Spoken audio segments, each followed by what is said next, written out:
अब तो सुहानी भी रात्रि में शयन से पहले जरूर एक बार दीप जला करके हनुमान जी की पूजा करते हैं। तो आप जब बैठते हैं तो अपनी बाईं तरफ जल का पात्र और दाहिनी तरफ दीपक रखें। जीते हनुमान जी की आराधना, हनुमान चालीसा का पाठ कभी भी किया जाए तो शुभ फलदायी होगा। लेकिन दो विशेष समय है, माता की आराधना करेंगे, भगवान शिव की आराधना करेंगे, पंचदेव जो पूजा की बात की गई है वो पूजा करेंगे और साथ में हम हनुमान चालीसा का पाठ करेंगे या नियमित कोई एक मंत्र है उस मंत्र का हम जप करेंगे। उसके भावार्थ को समझना भी बहुत आवश्यक है। एक एक शब्द में गोस्वामी तुलसीदास जी ने इसको महामंत्र कहा गया है, जो कि अभिमंत्रित है, स्वयं सिद्ध है हनुमान चालीसा। प्रभु राम के कार्य में हनुमान जी लगे रहते हैं, इसलिए हम लोग, कई लोग तो कहते हैं कि रात में हम पढ़ते हैं क्योंकि पूरे दिन हनुमान जी श्री राम जी के कार्य में व्यस्त रहते हैं, तो हम रात को भी हनुमान चालीसा पढ़ते हैं। हाँ, रात को भी पढ़ते हैं, ऐसा भी लोगों का ये कहना होता है।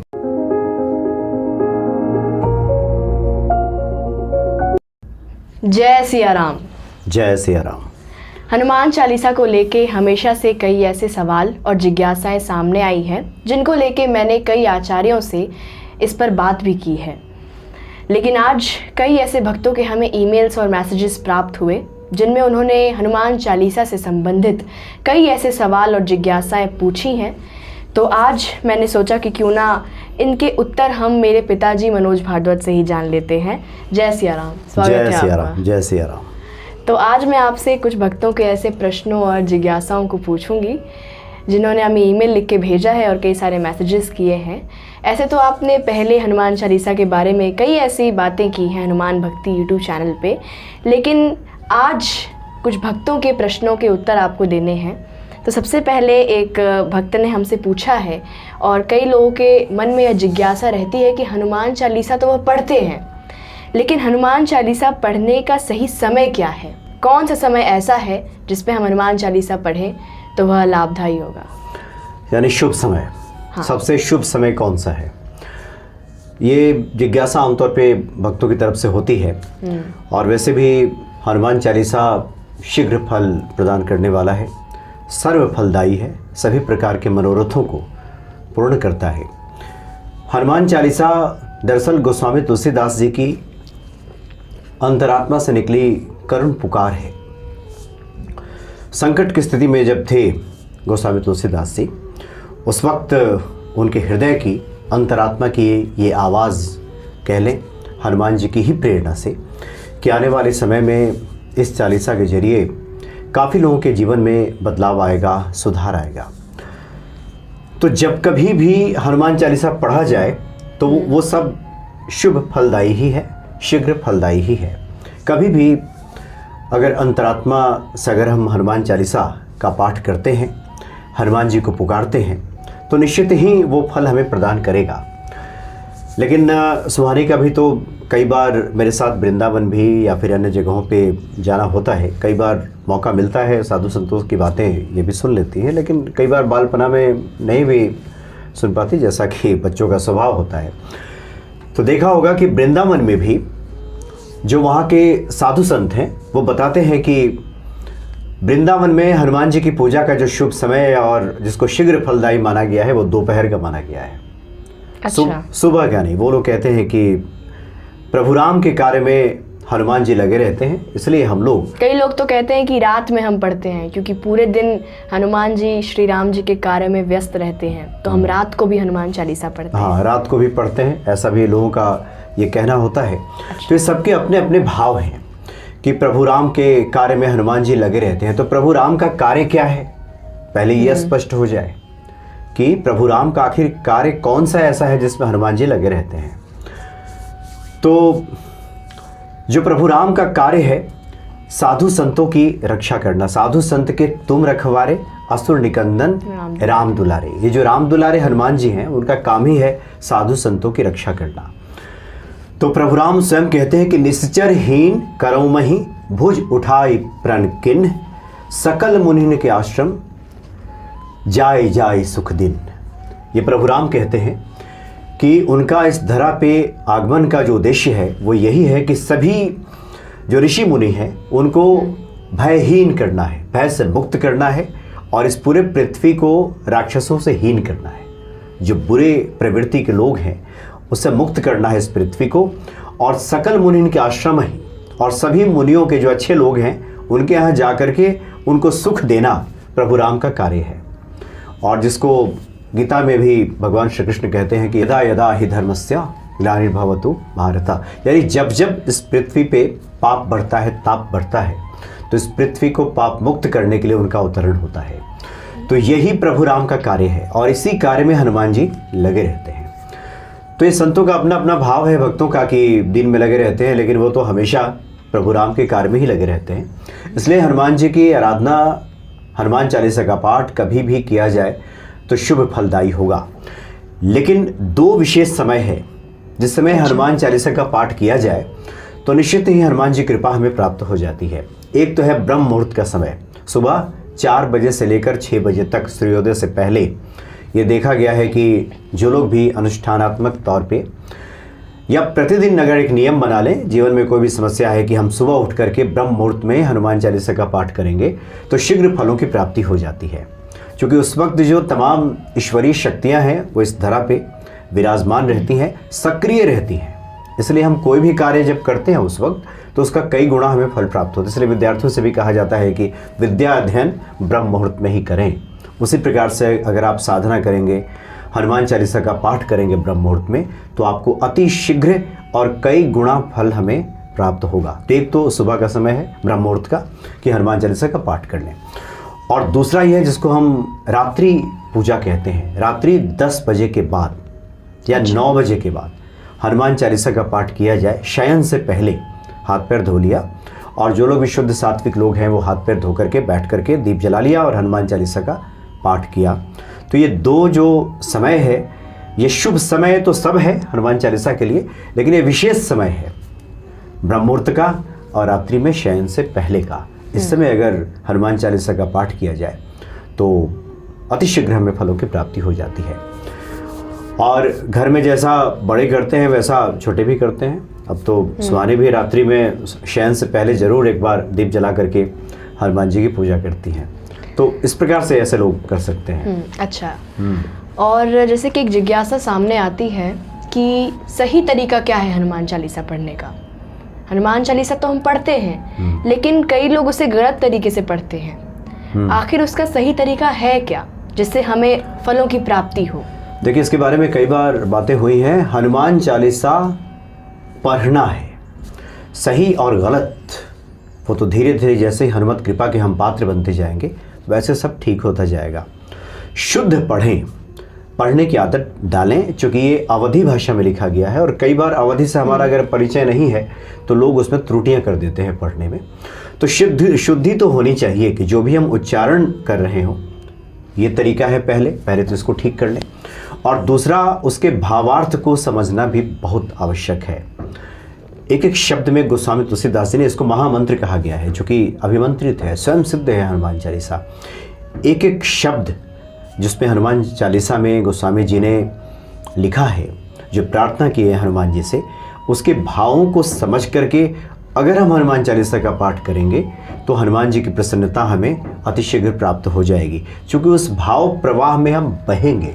कई बार ये होता है कि हम मशीनी तरीके से बिल्कुल एक क्रिया भर मान करके कि हम सुबह जग गए हैं या शाम को दीप जला लिया है और पढ़ना है तो बस पढ़ दिया। लेकिन जब उसमें एक एक चौपाई को हम पढ़ेंगे, संकट से हनुमान छुड़ावे, मन क्रम वचन ध्यान जुलावे। संकट से हनुमान जी छुड़ा लेंगे कब? जब मन से, वचन से, कर्म से, ध्यान से, ये सब आपस में जब जुड़ेगा तो संकट से हनुमान जी छुड़ा लेंगे। सब सुख लहे तुम्हारी सरना, तुम रक्षक काहू को डरना। इसके भावार्थ जब हम समझ जाएंगे तो व्यक्ति के भीतर निर्भयता आएगी। तमाम तरह की जो मन में दुश्चिंतताएं जो घेरे रहती हैं उस व्यक्ति को, दुश्चिंतताओं से मुक्त हो जाएगा। तो इसीलिए उसके भाव को समझना बहुत आवश्यक है।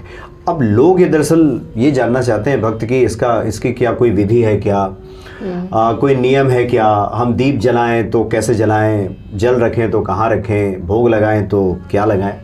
इसके बारे में एक लंबी बातचीत हो सकती है, लेकिन मूल बात समझने की आवश्यकता यह है कि जो भी साधन हमें उपलब्ध है, बल्कि गोस्वामी तुलसीदास ने जब हनुमान चालीसा की रचना की तो कथा ये आती है कि उस वक्त अकबर ने उनको कैद कर लिया था और ऐसे में एक संत को कैद किया गया तो उन्होंने हनुमान जी को पुकार किया हनुमान जी से और उनसे करुण पुकारते हृदय से पुकारा। और उस वक्त किसी प्रकार की विधि विधान की तो गुंजाइश थी नहीं, ना ही दीप जलाने की कोई ऐसी व्यवस्था थी, ना जल का पात्र रखने की और ना ही कोई मिष्टान अर्पित करने की।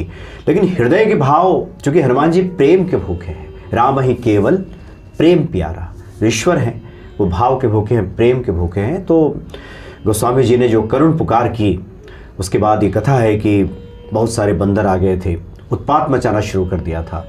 उसके बाद अकबर के सिपा सालारों ने कहा कि एक संत को आपने कैद किया है, तो उन्हें छोड़ा गया था और माफ़ी मांगी थी अकबर ने। इस तरह की कथा सामने आती है। तो ये तो आप चिंता में ना पड़ें कि विधि विधान कैसा हो रहा है, बस पढ़ना शुरू करें सुबह सुबह। हाँ, अगर कोई आप अनुष्ठान करते हो तो अनुष्ठान के जो नियम होते हैं उसका पालन अवश्य करना चाहिए। अगर आपकी कोई मनोकामना है, अगर कोई आप चाहते हैं कि आपका मनोरथ पूर्ण हो जाए, तो उसके लिए सुबह जगह स्नान आदि क्रिया से निवृत्त हो जाएं, आसन बिछाएं लाल, हनुमान जी को के सामने दीप जला लें और जब आप बैठें तो अपनी बाईं तरफ जल रखें और दाहिनी तरफ दीपक रखना चाहिए। अच्छा। स्वयं के, बहुत से लोग पूछते हैं कि किसके, मंदिर के या स्वयं के, तो आप जब बैठते हैं तो अपनी बाईं तरफ जल का पात्र और दाहिनी तरफ दीपक रखें, दीप जलाएं। और उसके बाद फिर जो भी नियम होते हैं किसी भी साधना के, उन नियमों का पालन करें। और फिर हनुमान जी तो इतने परम दयालु हैं कि थोड़े में ही प्रसन्न हो जाते हैं, अति शीघ्र प्रसन्न हो जाते हैं हनुमान जी, क्योंकि भगवान शिव हैं, आशुतोष हैं, शीघ्र प्रसन्न हो जाते हैं। जैसे बहुत सारे लोग नियमित हनुमान चालीसा का पाठ करते हैं, तो क्या नियमित हनुमान चालीसा का पाठ सही है करना, या फिर बीच बीच में अनुष्ठान भी करते रहना चाहिए? जैसे कई लोग 21 दिन का अनुष्ठान करते हैं या फिर 41 दिन का अनुष्ठान करते हैं, तो क्या हम नियमित हनुमान चालीसा का पाठ करते रहें या फिर बीच में अनुष्ठान की भी आवश्यकता है? देखिए, इसके बारे में हनुमान भक्ति पे भी पहले भी बातें हुई हैं कि एक तो हमारा जो दैनिक नियम है पूजा का, उससे तो प्रतिदिन करना चाहिए। अगर हमने एक नियम बना लिया है कि माता की आराधना करेंगे, भगवान शिव की आराधना करेंगे, पंचदेव जो पूजा की बात की गई है वो पूजा करेंगे, और साथ में हम हनुमान चालीसा का पाठ करेंगे, या नियमित कोई एक मंत्र है उस मंत्र का हम जप करेंगे, ये हमारी दैनिक पूजा है। ये तो प्रतिदिन करते रहना चाहिए। और अनुभव में ये बातें देखी गई हैं, बहुत सारे संतों ने भी ये कहा है कि अगर प्रतिदिन जो लोग हनुमान चालीसा का पाठ करते हैं विषम संख्या में, 1, 3, 5, 7 ऐसे करके, तो कब सिद्ध हो जाता है खुद पता नहीं चलता, और उस व्यक्ति के जीवन में अनुकूलताएं बढ़ने लगती हैं। क्योंकि जीवन है तो प्रतिकूलता अनुकूलता तो आती रहेगी, लेकिन अनुपात अनुकूलता का ज़्यादा रहेगा। विषमता, विषम परिस्थितियां अगर जीवन में आएंगी भी, तो हनुमान जी चूँकि संकट मोचन है, जिस देव का जैसा नाम है वैसा ही गुण भी है, हनुमान जी संकट मोचन है, तो संकटों का निवारण कर ही देंगे विपरीत परिस्थितियां आएंगी। तो जो लोग नियमित पाठ भी करते हैं तो उनके जीवन में भी सदा कल्याण हो ही जाता है।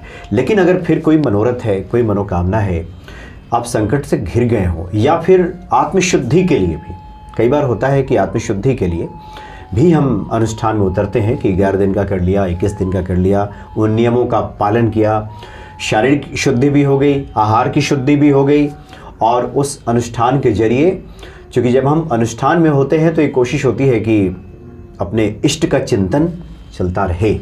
उपासना का तात्पर्य ही यही है कि अपने उपास्य के नज़दीक हम बैठें।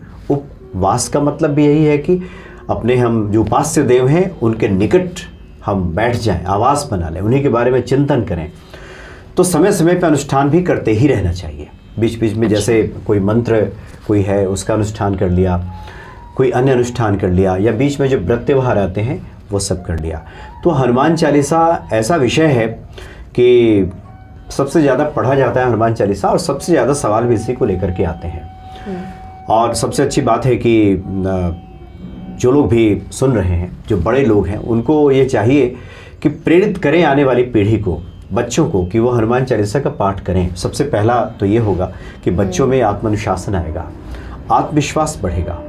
क्योंकि जो हनुमान जी के भक्त होते हैं, सबसे पहला जो गुण उनके भीतर आता है, कुमति निवार सुमति के संगी, उनकी बुद्धि शुद्ध हो जाती है, कुमति हट जाती है। तो और दूसरी बात यह है कि सुहानी बीच बीच में कुछ प्रोग्राम्स उसमें ज्योतिषियों के साथ या फिर पंडित जी आचार्यों के साथ बनाती है। तो पढ़ाई के साथ साथ, चूँकि जो पढ़ाई की आवश्यकता है वो तो पूरी करनी ही चाहिए, चूँकि अच्छे नंबरों से, अंकों से पास होना तो आवश्यक है, लेकिन साथ में जो हमारा सनातन धर्म है उसके बारे में भी बच्चों को शिक्षित करना बहुत आवश्यक रहता है कि चरित्र निर्माण हो सके और संस्कार भी बच्चों में आए। इसलिए जो लोग भी सुन रहे हैं अपनी अगली पीढ़ी को भी इसके प्रति प्रेरित करें, जगाएं, आत्म गौरव जगाएं। अब वो क्या है इस बारे में उनको परिचित कराएं, तब जाकर के सही मायने में हम कहें कि जिसको कहते हैं कि जो हनुमान जी की कृपा तभी बरसनी शुरू होती है जब हम उनके हनुमत चरित्र से लोगों को जब हम परिचित कराएं और वो गुण लोगों में उतारें, तभी सही मायने में एक भक्ति और एक पूजा का फल हमें प्राप्त होगा। बिल्कुल बिल्कुल, आज आपने बहुत अच्छी जानकारी दी और हनुमान चालीसा से संबंधित जितनी भी जिज्ञासाएं थी उनका आपने एक उचित उत्तर देके भक्तों को संतुष्ट किया है। हम आपसे फिर बातें करेंगे, तब तक के लिए जय सिया राम। जय सिया राम, जय सिया राम।